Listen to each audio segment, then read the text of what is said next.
Hello আসসালামু আলাইকুম। তো দেখুন আমরা বাজার থেকে যখন একটা চার্জার কিনে নিয়ে আসেন তখন আপনারা এই ভুলটি কখনো ভুলেও করবেন না।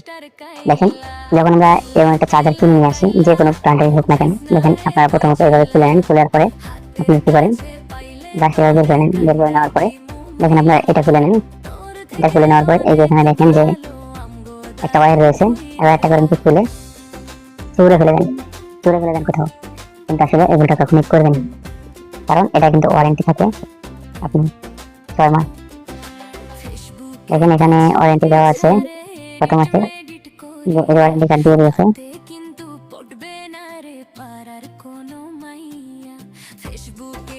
এখানে only head warranty, not cable warranty, মানে কেবলের কোনো ওয়ারেন্টি নেই, জাস্ট এই মাথাটার ওয়ারেন্টি দিয়েছে।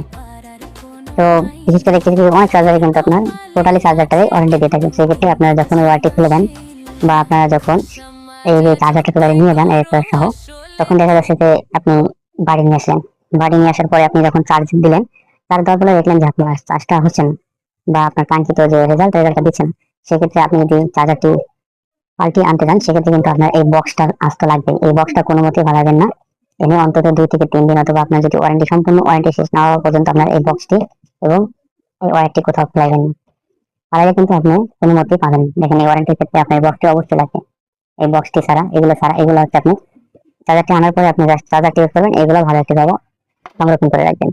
এই ভুলটা করলে কিন্তু আপনার পরবর্তীতে একটা চার্জার যে টাকাটা কিনেছেন আবার নতুন করে ওই টাকা দিয়ে কিনতে হবে, নয়তো আপনাকে এই ওয়ারেন্টি কার্ড এবং ওয়ারেন্টি বক্স এবং এগুলা ব্যতীত আপনাকে কিন্তু দেবে না। এই জন্য আপনারা সুন্দরভাবে এগুলো গুছাইয়া এভাবে রেখে দেবেন এবং আপনার চার্জারটি সুন্দর করে আপনি নিজ দায়িত্বে ব্যবহার করবেন।